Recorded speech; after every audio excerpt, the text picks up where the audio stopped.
हमारे खुदावन यीशु की अंजील मुकद्दस लूका के मुताबिक उसका 11वां बाब 42 से 46 आयत तक। एक दिन यीशु ने फरीसियों से कहा, ए फरीसियों, तुम पर अफसोस कि तुम पुदीने और सदाब और हर एक तरकारी पर दस्तखत देते हो, लेकिन इंसाफ और खुदा की मोहब्बत से किनारा करते हो।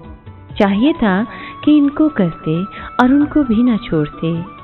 ए फरीसियों, तुम पर अफसोस कि तुम इबादत खानों में आला दर्जे की कुर्सियां और बाजारों में कुर्निशात पसंद करते हो।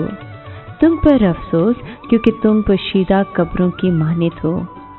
आदमी उन पर चलते हैं और जानते भी हैं। तब उलमाए शरा में से किसी ने मुखातिब होकर उससे कहा, ए उस्ताद, इन बातों के कहने से तू हमें बेइज्जत करता है। लेकिन उसने कहा, ए उलमाए शरा, तुम पर भी अफसोस कि तुम ऐसे बोझ जो उठाए नहीं जाते आदमियों पर लादते हो और आप एक उंगली भी उन बोझों को नहीं लगाते। पाक कलाम के पढ़े और सुने जाने पर खुदावंद की बरकत हो, खुदा का शुक्र हो। अजीज दोस्तों, मसीह यीशु यहूदिया के एक फरीसी के घर पर दावत पर जाते हैं।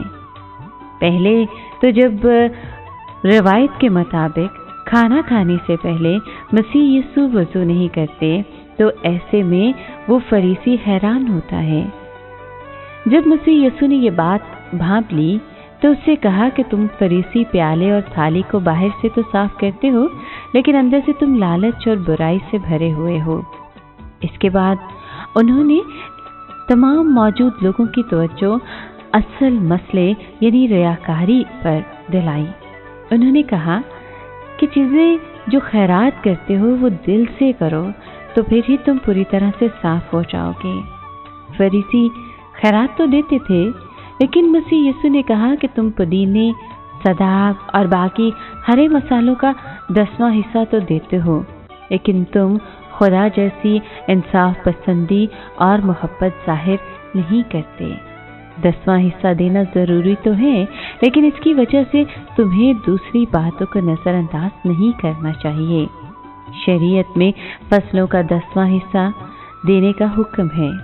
इसमें पुदीने और सदाब जैसी जड़ी बूटियों का 10वां हिस्सा भी शामिल था, जो कि खानों को जायकेदार बनाने के लिए इस्तेमाल होती थी। फरीसी इन जड़ी बूटियों का 10वां हिस्सा देने का तो बड़ा ख्याल रखते थे, लेकिन वो शरीयत के अहम हुक्मों को नज़रअंदाज कर रहे थे, जैसे कि इंसाफ पसंद होने और फरोतनी से काम लेने के हुक्म को। इस पर शरीयत के एक माहिर ने यीशु से कहा कि उस्ताद, ऐसी बातें कहकर तू हमारी बेइज्जती कर रहा है। मसीह यीशु इन मजहबी उस्तादों को भी एहसास दिलाना चाहते थे कि वो लोगों की मदद नहीं कर रहे। इसलिए उन्होंने कहा, तुम पर भी अफसोस जो शरीयत के माहिर हो, क्योंकि तुम दूसरों पर ऐसा बोझ लाते हो जिसे उठाना मुश्किल है, लेकिन खुद उसे उठाने के लिए एक उंगली तक भी नहीं लगाते हो। तुम पर अफसोस क्योंकि तुम नबियों के मकबरे बनाते हो, जबकि तुम्हारे बाप दादा ने उनको कत्ल किया है।